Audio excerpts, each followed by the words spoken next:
안녕하세요. 동탄 성심병원 씩씩TV 보람찬 토크입니다.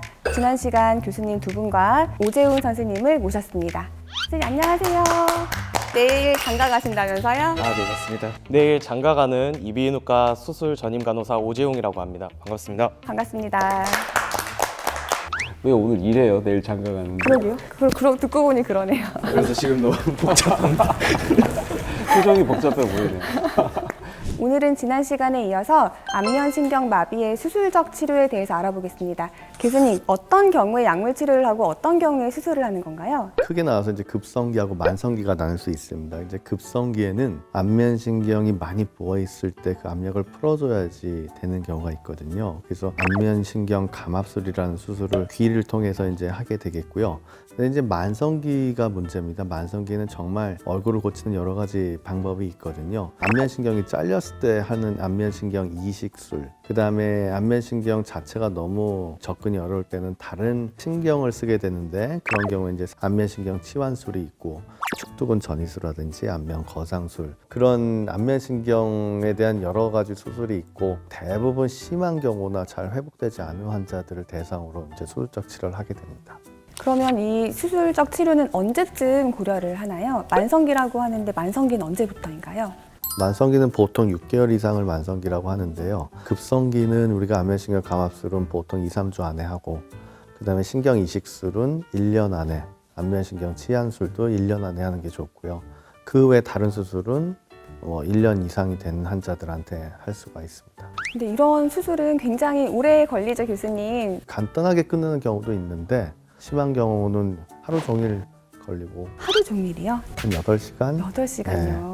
그리고 저희 병원에서는 또 특징이, 제가 꼬매는 걸 잘 못해가지고 흉터가 크게 남았었는데 성형외과 전동 교수님께서 예쁘게 또 꼬매주셔가지고 저희 병원에서 이제 환자들의 만족도가 성형외과의 개입 이후로 많이 좋아졌습니다. 저도 교수님께서 항상 같이 들어가신다고 들었어요. 근데 주로 어떤 역할을 하시는 건가요? 이제 쉽게 얘기하면은 중요한 이제 시스테믹한 것들은 다 정리가 된 상태에서 어디를 어느 방향으로 당길 것인가, 어디를 더 많이 당겨서 좀 더 예쁘게 나오게 할 것인가, 그리고 이것이 어느 정도 기간 동안 유지가 될지를 감안을 해서 수술 마무리하는 식으로 진행을 하고 있습니다. 그러니까 단순히 상처를 닿는 것만 하시는 게 아니네요. 근데 걸고 당긴다는 게 어디를 당긴다는 말씀이세요?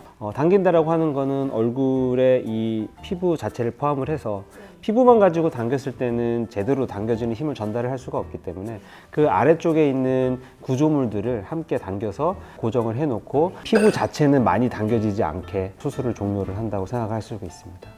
가벼운 사례를 이제 말씀을 드리자면, 환측과 이제 건측의 이제 눈 크기가 맞아져서 이제 골프 타수가 늘었다는 그런 분들도 계시거든요. 그만큼 이제 이 수술적 치료가 이제 얼굴에 좀 이제 많은 영향을 끼치는 것 같습니다.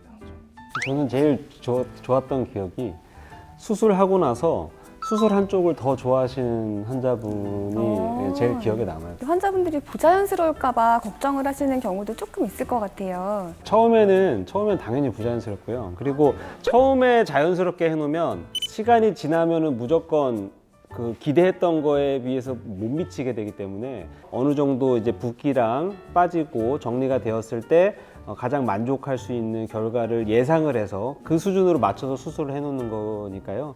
부자연스러운 거는 어떻게 보면은 그게 자연스러운 거다라고 생각을 하실 수 있을 것 같습니다. 근데 이게 그 효과가 바로 나타나는 거는 아닐 것 같은데, 큰일이 있다면 얼마나 기간을 앞두고 수술을 받아야 될까요? 그러니까 보통 연합운동은 수술 직후에 잡힌 게 확인이 되고요. 이제 연합운동 외에 다른 수술을 한 경우에는 3, 4개월 좀 더 기다려야 얼굴이 제 모습이 나와요. 약간은 여유를 두고 받는 네네. 게 좋겠네요. 네. 근데 보통 환자들이 거짓말하는 경우가 있더라고요. 돌잔치가 있으셨다고 했는데 아기가 알고 보니까 3살. 알지만 암묵적으로 그냥 조용히 넘어갔습니다. 너무 급하셨나 봐요. 네. 근데 이게 아주 오래된 경우에도 수술로 효과를 볼 수가 있나요? 제일 최고는 70년. 70년이요? 어렸을 때 안면마비인데 70세 넘어서 이제 와, 네. 네. 솔직히 1년 이상 된 환자들은 다 똑같습니다. 오래되건 아니건 그 네. 치료 효과는 똑같고요. 그럼 그 교수님, 전신 마취를 해야 되는 큰 수술 말고도 뭐 필러 같은 자잘한 시술로 효과를 볼 수가 있나요? 필러 같은 그런 시술 같은 경우에는 이제 근본적인 그런 기능을 개선하는 그런 효과라기보다는 증상이 이제 심하지 않은 경우라든지 아니면 근본적인 치료를 하고 났을 때 한 1-20% 좀 부족하다 이런 부분이 있을 때는 더 도움을 받을 수는 있습니다. 그런 근본적인 치료는 대체할 수 없는 거겠네요. 그렇죠. 쉽게 얘기해서 증상이 심하면은 그걸로 해결을 할 수는 없다라고 생각을 하는 게 맞을 것 같고요. 오히려 증상이 이제 충분히 있는 상황에서 이런 보조적인 수단을 자꾸 하게 되면 추후에 수술이 좀 어려워진다든지 아니면 오히려 어떨 때는 좀 방해를 하는 요소가 될 수도 있어서 정확한 이제 상담을 통해서 진료를 통해서 필요한 만큼만 시행을 하는 것이 중요할 것 같습니다. 네, 오늘은 안면신경마비의 수술적 치료에 대해서 알아보았습니다. 다음 시간에는 어쩌면 안면신경마비에서 장기적으로는 제일 중요할지도 모를 재활치료에 대해서 알아보겠습니다. 그럼 모두 씩씩한 하루 되세요.